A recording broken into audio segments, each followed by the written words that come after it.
마태복음 4장 1절 말씀부터 4절까지 말씀을 우리 한 절씩 말씀을 교독함으로 봉독합니다.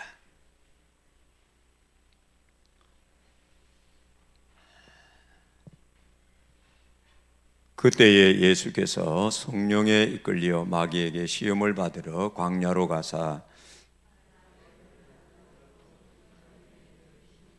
시험하는 자가 예수께 나와서 이르되 네가 만일 하나님의 아들이여든 명하여 이 돌들로 떡덩이가 되게 하라.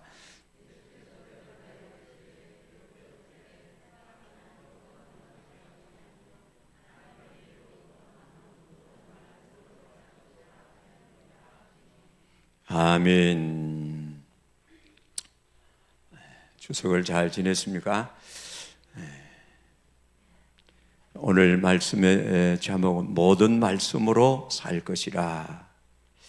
이 말씀에서 하나님의 귀한 음성을 우리 모두가 듣게 되시기를 바랍니다. 어떤 사람이 기차를 탔는데 옆에 또 한 사람이 타고 있었습니다. 공교롭게도 나중에 알고 보니까 두 사람 다 기독교인이었어요.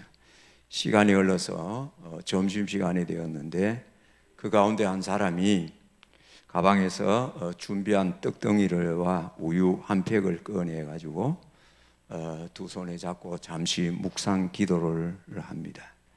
그리고 나서 옆에 있는 사람에게 먹어보라는 말 한마디 없이 그저 혼자서만 떡을 떼어서 한 입 두 입 먹기를 시작합니다. 그리고 목이 막히니까 우유도 가끔 마십니다. 옆에 앉아있던 한 사람이 물끄러미 쳐다보다가 하도 기가 막혀서 한마디를 합니다. 아니 여보시오, 도대체 당신은 네 이웃을 네 몸같이 사랑하라는 예수님의 말씀을 모르시오. 그러자 떡을 먹던 그 사람은 시치미를 뚝 떼고 이렇게 말합니다. 물론 알지요. 얼마나 소중한 말씀입니까? 그러면서 다른 반응을 보이지 않고 계속해서 떡을 떼먹고 또 우유를 마시곤 합니다. 그러다가 이제 나머지 한 조각만 남았는데 그걸 입에 다 넣고는 이런 말을 합니다. 성경에는 그 말씀도 좋은 말씀이지만은 그보다 참 좋은 말씀이 있죠. 예컨대 네 이웃의 것을 여러분 해보세요. 아이고 잘하시네. 이래 좀 써먹었는 것 같은데요.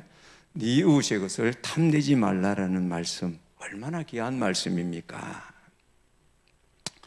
제가 우기려고 이제 이 말씀을 한 게 아니고 겉으로 보기에 두 사람 다 말씀을 아주 잘 알고 소중히 여기는 것 같은 그런 교인인 것 같아요. 그러나 실제로 어때요? 떡 한 쪼가리 놔두고 하나님의 말씀으로 서로 다투는 이런 누가 예수 안 믿는 사람 그 광경을 보면 잘 놀고 있네, 꼴불견이네 라고 할 수 있는 광경이 아니겠습니까? 오늘 본문에 보면 예수님이 4절에 이렇게 말합니다. 사람이 떡으로만 살 것이 아니요 하나님의 입으로부터 나오는 모든 말씀으로 살 것이라. 예수님께서 이 중요한 말씀을 하신 그 상황이 어떤 상황이었습니까? 예수님께서 40일을 금식하셨습니다. 예수님이니까 배 하나도 안 고프겠지, 이런 식으로 성경을 여러분 읽으면 안 됩니다. 예수님도 우리와 똑같은 육신을 입고 계셨기 때문에 배고픔을 느꼈습니다. 40일 금식을 하고 줄이신 예수님이 하신 말씀이다, 오늘 이 4절 말씀이. 따라서 우리는 예수님의 이 말씀을 우리 마음판에 잘 새기고 또 생각해 보셔야 합니다. 우리 예수님이 왜 이런 말씀을 하시게 되었을까? 우리는 이 본문을 통해서 배경을 먼저 생각해 보아야 합니다. 1절에 보면 그때 예수께서 성령에 이끌려 마귀에게 시험을 받으러 광야로 가사, 이렇게 되어 있어요. 예수님께서 요단강에서 세례를 받았습니다. 그때 하늘 문이 활짝 열렸습니다. 하나님의 성령님이 어떻게 해요? 비둘기 같이 예수님에게 임하셨습니다. 예수님은 성령으로 충만하셨습니다. 그 성령님께 이끌려서 광야로 가셨고 마귀로부터 시험을 받았습니다. 자, 여기에서 두 존재가 나옵니다. 성령님과 마귀입니다. 마귀는 우리를 넘어뜨리려고 합니다. 그러나 성령님은 우리를 도우시는 분입니다. 따라서 우리가 도우시는 성령님으로 충만하고 그 성령님의 이끌림을 받으면 우리는 시험에서 이길 수 있겠죠. 그래서 우리는 늘 항상 성령 충만함과 그 충만함으로 성령의 이끌림과 인도함을 받는 삶을 사는 우리 성도님들이 되셔야 합니다. 자, 그 옛날 첫 번째 사람인 아담 하와는 에덴 동산에서 이 마귀의 시험을 받습니다. 그리고는 결국은 어떻게 됩니까? 마귀의 시험에 아담 하와가 이기지 못합니다. 그때 그 불행이 이제 인류 역사로부터 이제 시작이 됩니다. 자, 그 마귀는 지금 두 번째 아담이신 예수님께 나타나서 예수님을 넘어뜨리기 위해서 시험을 하고 있습니다. 예수님은 이 마귀의 도전을 받으시기 위해서 또한 광야로 나아가셨습니다. 2절 말씀에 보면 40일을 밤낮으로 금식한 후에 줄이신지라. 그러니까 40일을 금식했으니까 사람으로 오신 예수님은 당연히 줄이시겠죠. 예수님은 광야에 아무도 없이 홀로 금식하셨습니다. 40일을 밤낮으로 아무것도 드시지 않고 금식을 하셨습니다. 예수님께서 이 40일 금식하시면서 무엇을 하셨는지 오늘 본문에 기록은 없습니다. 그러나 아마 예수님이 이제 공생애를 시작하는 이 시점이었기 때문에 예수님이 받아오신 그 사명을 감당하기 위해서 하나님의 말씀을 묵상하고 또 하나님께 기도하면서 하나님과 영적 교제를 나누셨을 것입니다. 예수님도 우리와 똑같은 육신을 가지고 있었기 때문에 배고픔을 느끼셨다고 기록합니다. 바로 이런 때를 틈타서 마귀는 예수님을 시험하기 시작합니다. 3절을 보면 시험하는 자가 예수께 나와 이르되 네가 만일 하나님의 아들이거든 명하여 명령해서 이 돌들로 떡덩이가 되게 하라. 마귀는 참으로 강교합니다. 그 누구보다도 마귀는 지금 자기 앞에 있는 이 예수님이 하나님의 아들이라는 사실을 알고 있었습니다. 그럼에도 불구하고 모르는 척하면서 예수님께 시험합니다. 네가 정말로 하나님의 아들이라면 그래서 너에게 능력이 있을 것이고 그 능력으로 여기에 많이 널려있는 이 돌멩이로 떡을 만들어서 먹고 기운 차리면 될 것이 아니냐. 지극히 논리적이고 합리적인 이야기를 합니다. 그러니까 한번 해보라는 것이죠. 여러분, 예수님이 지금 이 시점에서 돌로 떡을 만들어서 드시고 기운을 차리시면 어떻게 되겠습니까? 예수님은 결국 마귀의 말에 순종하는 셈이 되고 맙니다. 예수님은 마귀에 의해서 농락을 당하는 셈이 되고 말 것입니다.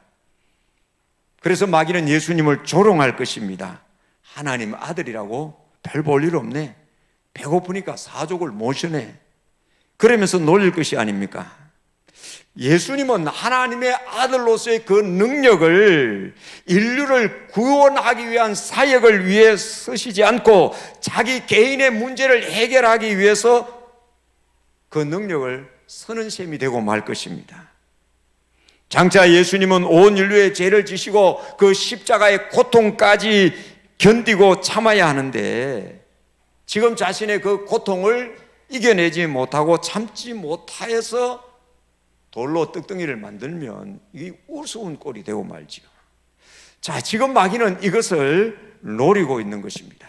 그러나 예수님은 이 마귀의 시험을 넘어가지 아니하고 그 마귀의 시험을 이기게 됩니다. 어떻게 이겼습니까? 4절에 보면 예수께서 대답하여 이르시되 기록되었으되, 예수님의 자신의 말로서 아닙니다. 예수님 자신의 어떤 지식으로 이기신 것도 아닙니다. 예수님 자신의 능력으로 이기신 것도 아닙니다. 기록되어진 하나님의 말씀인 성경 말씀을 인용함으로써 마귀의 시험을 이기신 것입니다. 예수님이 인용한 말씀은 신명기 8장, 구약 신명기 8장 3절에 나와 있는 말씀 그대로입니다. 사람이 떡으로만 사는 것이 아니요 여호와의 입에서 나오는 모든 말씀으로 사는 줄 네가 알게 하려 하심이니라. 자, 여기서 예수님께서 오늘을 살아가는 우리에게 강력한 메시지를 주고 있습니다. 그것이 무엇입니까? 하나님의 말씀으로 사는 것입니다. 하나님의 말씀을 따라 살아야 한다는 이 메시지입니다. 오늘 말씀의 핵심은 이것입니다. 우리가 이 세상을 어떻게 살아야 할까? 그것은 하나님의 말씀을 따라 살아야 합니다. 오늘 우리는 이 본문에서 우리가 들어야 할 하나님의 음성이 무엇입니까? 예수님은 오늘 이 말씀을 통해서 먼저 우리에게 떡도 필요하다는 사실을 예수님은 인정하셨어요. 사람이 떡으로만 살 것이 아니요. 여기에 만이라는 단어가 중요하죠. 이 만은 예수님께서 떡을 부인하지 않으셨다는 말입니다. 사람이 떡으로만 살 것이 아니요 라는 이 말씀은 떡의 한계를 가리키는, 우리가 밥의 한계를 가리키는 말씀이지, 밥떡이 우리에게 필요하지 않다라고 부정하는 그런 말씀은 결코 아닙니다. 예수님도 육신을 입으셨기에 40일 금식하고 나신 뒤에는 줄이셨지 않습니까? 마찬가지로 예수님은 우리가 육신을 가지고 있기에 먹어야 살고 마셔야 살고 입어야 산다는 것 너무도 잘 알고 계셨습니다. 예수님은 우리의 육신적 욕구를 결코 무시하지 않았습니다. 그래서 예수님께서 우리에게 가르쳐 주신 기도, 주기도에서 무엇을 강구하라고 했습니까? 마태복음 6장 11절의 말씀에 보면 기도할 때 너희는 이렇게 하라. 오늘 우리에게 일용할 양식을 주시옵고, 오늘 지금 우리의 필요를 하나님 주시옵소서, 이 말이죠.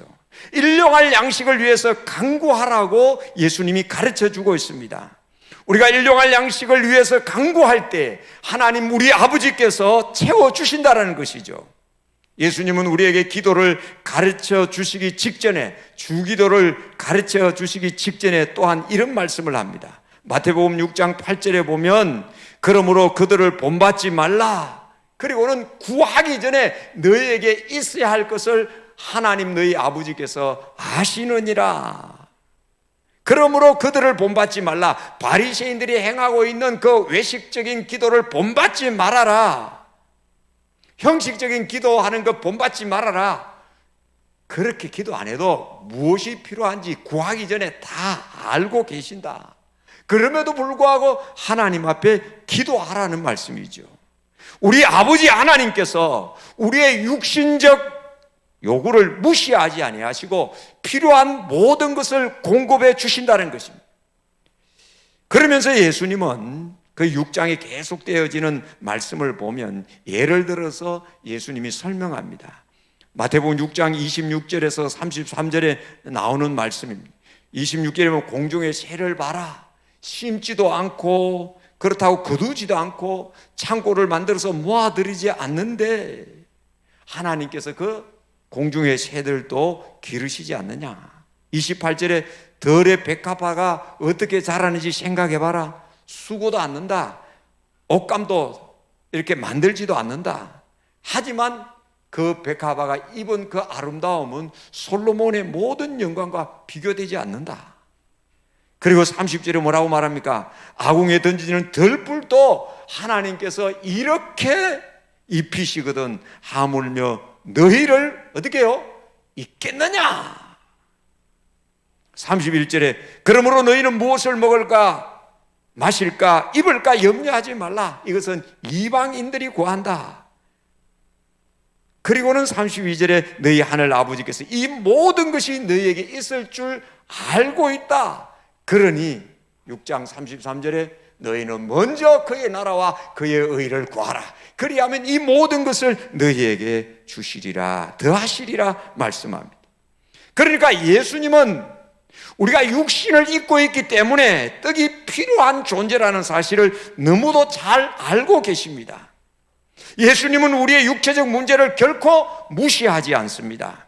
우리가 그의 나라와 그 일을 힘써 먼저 구하면 하나님은 우리의 필요를 채워주신다고 말씀합니다.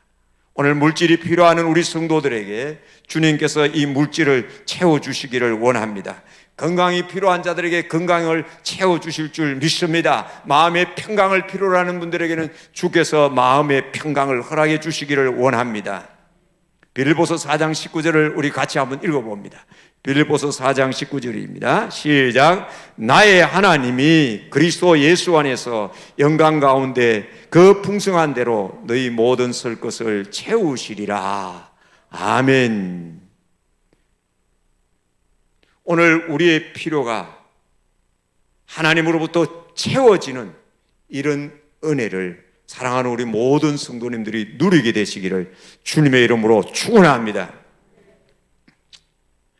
우리에게 떡, 밥, 일용할 것이 일용할 삶의 그 필요를 주님이 아신다는 사실. 하지만 두 번째는 우리가 꼭 들어야 할 음성이 있는데 우리가 떡으로만 사는 존재가 아님을 분명히 아셔야 합니다. 주님은 육신을 입고 살아가는 우리에게 이 육신적 필요를 주님이 아십니다. 하지만 예수님은 그 육신적 필요를 채우는 것만으로 존재하는 그런 존재가 사람이 아니라는 거예요. 떡으로만 사는 존재가 아니라는 것이. 사람이 떡으로만 살 것이 아니요, 우리는 떡으로만 사는 존재가 아닙니다. 옛날에 우리나라가 제대로 살지 못할 때 이런 일이 종종 있었어요. 예수님 믿으세요, 예수님 믿으세요 이렇게 전도하면 사람들이 이렇게 대꾸하기가 일쑤입니다. 예수가 밥 먹이 주나? 자, 여러분, 예수가 밥 먹여주나? 라고 다시 되물어 질문한다면 여러분은 이 질문에 어떻게 답변하시겠습니까? 예수님이 밥 먹여준다고 하는 말이 맞겠습니까? 아니라고 대답하는 것이 맞겠습니까? 아마도 가장 성경적인 대답은 오늘 예수님의 말씀하신 그대로 사람이 떡으로만 살 것이 아니요, 사람이 밥만으로 사는 것은 아닙니다. 물론 우리가 육신을 가지고 있기 때문에 떡, 밥이 있어야 하는 것, 떡을 필요로 합니다. 그러나 떡만으로, 밥만으로 사는 존재가 사람이 아닙니다. 만일 우리 사람이, 인간이 떡으로만 사는 존재라면 우리와 다른 존재, 저 짐승들과 다를 바가 과연 무엇일까요? 우리에게는 저 짐승들이 가지고 있지 않는 영혼을 가지고 있습니다. 육신보다 더 소중한 영혼이 우리에게 있습니다. 그 영을 살리기 위해서 생명의 양식, 영의 양식인 하나님의 말씀이 있어야 한다는 것입니다. 그래야 산다는 것입니다. 그래야 온전한 사람이 되어진다는 것입니다. 그런데 악한 사탄 마귀는 우리를 계속해서 유혹합니다. 떡이 제일이다. 떡만 있으면 산다. 모든 거 생각해봐라. 궁극적으로 먹고 살기 위해서 하는 게 아이가. 그러니 수단 방법 가리지 말고 일단 돈을 모으고 돈을 벌어라. 급할 경우에는 돌멩이를 가지고 떡을 만들어 먹어도 괜찮다. 이것이 바로 사탄이 우리를 향하여 행하는 유혹의 수법입니다. 우리는 여기에 분별하지 못하고 넘어지면 불행해집니다. 사는 것 같지만 살지 못합니다. 생각을 해봅시다. 이제 가룟 유다, 가다 어디까지 갑니까? 예수님을 은 30에 팔아먹습니다. 그 은 30을 가지고 가룟 유다는 잘 먹고 잘 살았습니까? 한 푼도 자기는 쓰지 못했습니다. 오히려 그 물질 때문에, 그 돈 때문에 양심의 가책을 받고 너무 괴로워서 목매달아 죽고 말았습니다. 사람이 떡으로만은 사는 존재가 아니라는 것입니다. 사도행전 5장에 보면 아나니아와 삽비라 사건이 나옵니다. 자기들 소유의 땅을 팔았습니다. 팔고 보니 하나님께 이것을 다 드리는 것이 아까운 생각이 듭니다. 그래서 일부를 감춥니다. 그리고 그것이 전부인 양 사도들 발 앞에 바치다가 어떻게 됩니까? 하나님을 속인 대가로 하나님의 벌을 받아 그 자리에서 죽고 맙니다. 잘 먹고 잘 살았습니까? 한 푼도 쓰지 못합니다. 사람이 떡으로만 사는 존재가 아니라는 것입니다. 누가복음 12장에 보면 예수님께서 비유하신 말씀이 있는데, 어떤 부자가 있었습니다. 그의 농사를 잘 지었습니다. 소출이 많은 풍년을 맞이하게 됩니다. 그래서 기존의 창고보다 더 많은 창고를 짓게 됩니다. 요즘 말로 하면 사업이 잘 되어서 돈을 많이 벌었습니다. 사업을 크게 확장했습니다. 그러나 무슨 소용이 있었습니까? 그 어리석은 사람, 그 순간에 자기를 향하여 죽음의 사자가 자기 앞에 다가오고 있다는 사실을 깨닫지 못했습니다. 하나 써보지 못하고 죽게 됩니다. 사랑하는 여러분, 우리가 이렇게 어리석은 존재입니다. 사람이 떡으로만 사는 존재가 아닌데 우리는 물질 때문에 없어서 얼마나 자주 비굴함에 빠집니까? 반대로 우리는 좀 가졌다고 얼마나 의시되면서 아나무인처럼 행동할 때가 얼마나 많이 있었습니까? 이런 사람은 차라리 물질이 없는 것이 낫습니다. 하나님은 교만한 자를 어떻게 한다고요? 대적한다는 거예요. 대적한다는 말이 무엇일까요? 하나님과 한판 붙어보는 전쟁을 치르겠다는 것과 똑같은 거예요. 누가 하나님과 감히 싸울 수가 있겠습니까? 물질 때문에, 돈 때문에 하나님 없이, 말씀과 상관없이 산다면 차라리 없는 것이 낫습니다. 지옥에 떨어질 부자보다 차라리 아브라함 품에 안긴, 그래서 영원 천국에서 복락 누리는 나사로의 삶이 더 복된 것이 아닐까요? 우리는 떡으로만 사는 존재가 아니다. 떡이 필요한 존재지만은 떡만이 우리의 삶을 존재하게 하는 그런 것은 아니라는 거예요. 예수님의 이 말씀을 우리가 명심하면서 우리는 물질 때문에 비굴하지 말고 교만치도 말고 하나님 앞에서 정직하게, 바르게, 진실되게, 참되게 살아갈 수 있는 자들이 다 되어야 하겠습니다. 이제 중요한 것은 예수님께서 말씀합니다. 우리는 진정 하나님의 말씀으로 사는 존재라는 사실을 예수님이 밝혀주고 있습니다. 떡은 필요합니다. 하지만 그 필요한 떡이지만 그 떡만으로 사는 존재는 아니라는 것입니다. 예수님께서 우리에게 결론적으로 하신 말씀이 하나님의 말씀으로 사는 존재인 것을 분명하게 말씀해 주고 계십니다.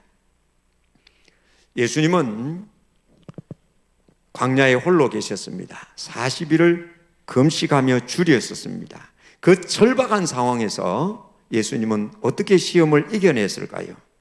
이제 우리 4절을 다시 한번 읽어보면서 이제 하나씩 정리해 봅시다. 다 같이 한번 더 읽어봅니다. 시작.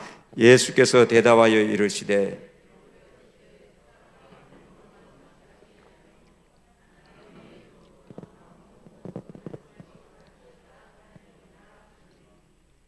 자, 예수님은 하나님의 말씀을 붙드심으로 마귀의 시험을 이기고 승리하신 이 모습을 우리에게 보여주고 있습니다. 예수님은 그냥 이기실 수 있는 분인데, 여기서 기록된 하나님의 말씀을 붙들므로 마귀의 시험을 이기고 승리했다.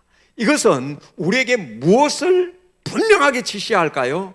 오늘 우리는 우리가 처한 모든 상황과 상황 속에서 하나님의 말씀을 따라 살아야 우리에게 주어진 인생을 승리할 수 있다라는 강력한 메시지를 주고 있습니다. 너무도 쉽지만은, 그런데 반대로 너무도 실천하기가 어렵습니다.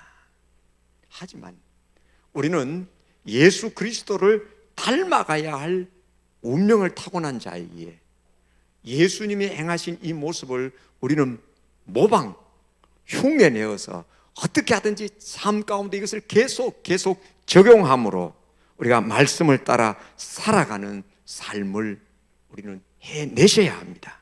우리가 살아가다 보면 힘들고 어려울 때가 있습니다. 우리의 상황이 절박한 때가 있습니다. 처절할 때가 있습니다. 그럼에도 불구하고 그런 처절하고 절박한 상황 앞에서도 우리가 선택해야 할 것은 하나님의 말씀을 붙들고 사는 것입니다. 이것이 승리하는 것입니다. 하나님의 말씀을 저버리면 사는 것 같은 것 같지만은 살지 못합니다. 어느 날 하나님께서 갈대아 우르에 사는 아브라함에게 나타나셔서 아브라함을 부릅니다. 아브라함아. 그리고는 창세기 12장 1절 말씀을 말씀해 줍니다. 여호와께서 아브라함에게 이르시되 너는 너의 고향과 친척과 아버지의 집을 떠나 내가 네게 보여줄 땅으로 가라. 하나님께서 아브라함에게 지시한 땅은 처음에는 히브리서에 보면 몰랐어요. 가다 보니 알게 되었는데 그 땅이 가나안 땅이었어요. 아브라함이 인간적인 수판을 놓고 인간적인 관점에서 이 하나님의 말씀을 생각했더라면 도저히 행동에 옮길 수가 없는 상황이에요. 그 가나안은 아브라함에게 있어서는 아무런 연고가 없었습니다. 친척도 없습니다. 아는 사람 아무도 없습니다. 그럼에도 불구하고 아브라함이 어떻게 했느냐 하는 것입니다. 그럼에도 불구하고 아브라함은 어떻게 했을까요? 12장 4절 말씀에 보면 이에 하나님이 아브라함에게 나타나서 하신 그 말씀을 듣고 이에 아브라함이 여호와의 말씀을 따라갔다. 인간 아브라함, 자기가 살고 터득한 그 경험과 판단으로 갈 수 없는 일이에요. 그러나 아브라함은 자기에게 나타나셔서 말씀하신 그 하나님의 말씀이기 때문에 아브라함은 오늘 우리에게 이렇게 가르쳐 줍니다. 말씀을 따라갔고 말씀을 따라갔다. 그 결과 아브라함은 그의 삶을 통해서 말씀하시는 하나님의 그 말씀대로 되어지는 그 축복의 주인공이 되셨다는 사실이에요. 그래서 아브라함도 살았고 아브라함의 가족도 살았고 자손 만대 축복을 받게 되지 않았습니까? 사람의 판단에서 생각하면 잘 될 것 같지만은 결코 잘 되지 않습니다. 여러분, 축복의 땅, 약속의 땅, 젖과 꿀이 흐르는 가나안 땅, 왜 우리가 성경을 읽어보면서 그 땅이 가끔 기근과 흉년이 들고 그 땅에 전쟁이 일어나고 그 땅에 전염병이 돌았을까요? 그 땅에 사는 이스라엘 백성들이 하나님의 말씀대로 쫓아 살지 아니하고 하나님의 말씀을 저버리고 자기들이 생각한 대로 아니면 어깨너머 이방인들이 사는 그 모습을 보고 야, 저 우상을 저들이 섬기는 저 우상을 섬기니까 농사가 잘 되네. 그래서 우상을 숭배하고 그런 결과로 그 땅에는 기근이 왔고 흉년이 들었고 전쟁이 일어났고 전염병이 돌았고 결국은 어떻게 됩니까? 결국은 어떻게 됩니까? 이스라엘 백성들이 하나님의 말씀이 아니고 우상을 섬기고 이방 사람들이 살아가는 그런 모습으로 살다가 그들은 그 땅이 망하게 되고 그 가나안에서 이방 나라로 포로로 붙들려간 그 이스라엘 역사를 우리는 압니다. 왜 그랬을까요? 말씀을 따라 시작된 이스라엘, 그러나 결국 살다가 보니 하나님의 말씀과 멀어지게 되고 하나님의 말씀을 떠남으로, 하나님의 말씀을 저버림으로 하나님도 그 말씀을 붙들지 않는 백성을 놓아버리고 하나님도 그들을 저버렸다는 사실이에요.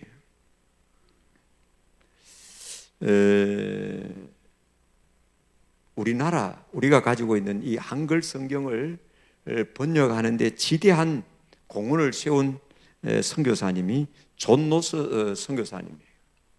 그런데 이 존 노스 선교사님을 파송한 교회가 스코틀랜드 채플린 교회입니다. 채프힐.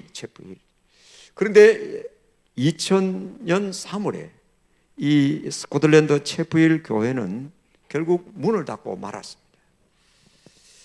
그 교회에서 이 동방 미개의 나라 조선의 땅에 존 노스 선교사를 보내가지고 우리는 지금 이렇게 복음의 전성기를 맞이했는데, 그렇게 하게 하는데 큰 역할을 한 이 존 노스 선교사의 출신인 이 교회는 문을 닫아버렸어요. 물론 그 교회뿐만 아니고 지금 유럽의 웅장한 교회들이 문을 닫고 있습니다. 여러 가지가 있지만은 그 중에 가장 큰 이유가 교회 안에 자유주의적인 신학이 들어와서 하나님의 말씀의 권위가 교회에서 떨어졌기 때문이라고 분석을 합니다. 교회에서 하나님의 말씀을 바로 가르치지 않고 상황과 형편에 맞도록 적당하게 가르치고, 또한 성도들은 하나님의 말씀을 배우려지 않고 그거보다도 금방금방 좋게 하는 친교나 일삼는 그런 교회로 전락하고 말았던 것입니다. 이런 역사적 사실들을 놓고 우리를 이제 한번 봅니다. 우리와 우리 교회를 보면 우리 교회 장래는 어떻게 될까?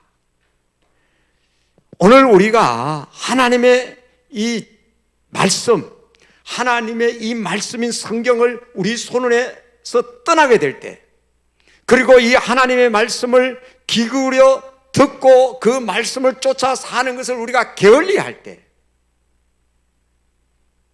우리 각자의 현실뿐만 아니라 우리 교회 현실 또한 암담한 상황에 빠질 가능성이 농후합니다. 상황을 두려워하고 시대의 흐름을 따라가는 오늘 이 지금 현 상황 앞에 우리가 다시 돌아가야 할 것은 그 어떤 것도 아니에요. 복잡한 것도 아니에요. 하나님의 말씀을 붙드는 거예요. 하나님의 말씀을 따라 살아가는 것이, 그리고 이 말씀을 통하여 오늘 내게 들려주시는 하나님의 음성을 바로 듣는 거예요. 그리고 그 말씀을 힘들고 어렵더라도 순종해 내는 것입니다. 이것이 우리가 오늘이라는 이 현실을 하나님 앞에서 살아낼 수 있는 유일한 근거라는 사실을 오늘 우리 성도님들이 꼭 명심하시기 바랍니다. 우리 손에서 성경을 떠나버리고 하나님의 말씀에 귀 기울이기를 절개하지 않고 하나님의 말씀을 인간의 말로 듣고 내 생각으로 판단하고 해석해버리고 하는 그 순간 우리의 앞날은 밝지 않습니다. 우리가 하나님의 말씀을 내 삶의 등불로 삼지 않는데 어찌 하나님께서 우리가 살아가는 삶의 걸음을 환하게 비춰주시겠느냐 말이에요. 주님, 이 하나님의 말씀은 내 모든 삶의 등불입니다. 하나님의 말씀이 내게 있어야 합니다. 하나님의 말씀은 내 영의 양식입니다. 그래서 나는 이 말씀을 붙듭니다. 그때 하나님은 우리가 걸어가는 삶의 걸음들을 환히 비춰줄 것입니다. 그때 우리 영은 하나님의 말씀으로 춤을 추게 될 것입니다. 그때 그 하나님의 말씀은 우리 영의 백신이 되어서 모든 잡동사니 영적인 전염병에서 우리로 하여금 승리하게 해 주실 것입니다. 우리는 말씀을 가르쳐야 합니다. 우리는 말씀을 배워야 합니다. 인간은 떡으로 사는 존재가 아닙니다. 하나님의 말씀으로 사는 존재로 하나님의 형상대로 지음받은 우리들입니다. 그러기에 우리는 어떤 것보다 하나님의 말씀에 이 권위를 절대적 권위로 인정하시고, 절대적이니까 그 다음에 이거예요.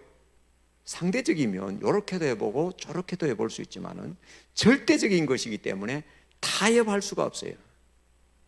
하나님의 말씀에 절대적인 권위를 인정하고 그 말씀대로 살아야 합니다. 우리 교회가 하나님의 말씀에 생명을 걸어야 합니다. 그래야 우리 교회가 장래가 있을 것입니다. 여러분 가정의 자녀들에게도 하나님의 말씀대로 살도록 계속 교육을 시켜야 합니다. 아이들의 교육을 예배당에만 맡겨놓고, 여러분 아이들을 학교에만 다 맡겨놓습니까? 보충하려고 학원도 보내고 집에서도 확인하고 그렇게 하는데, 왜 이 영원히 살게 하는 이 생명의 말씀에 대해서는 포기하십니까? 오늘 우리 모든 성도들이요, 먼저 우리가 하나님의 말씀을 따라 삶을 살아가시기 바랍니다. 그리고 내가 말씀을 붙들고 있는 그 말씀을 자녀들에게 가르치시기를 바랍니다. 사람은 하나님의 말씀으로 사는 존재입니다. 말씀으로 사는 이 역사가 오늘 우리 성도님들 한 분 한 분들에게 있으므로 그 말씀이 여러분의 삶을 복되게 하시고 여러분이 가는 그 걸음걸음보다 환히 비춰주는 말씀이 여러분의 등불이 되는 이런 축복이 있기를 바랍니다. 말씀을 따라 살자. 말씀을 따라 살자. 이것 오늘 꼭 명심하시고 주의 말씀이 여러분의 삶에 등불이 되셔서 날마다 이 말씀으로 행해지는 놀라운 하나님의 은혜의 축복을 누리며 사는 사랑하는 우리 성도님들 되시기를 주님의 이름으로 축원합니다.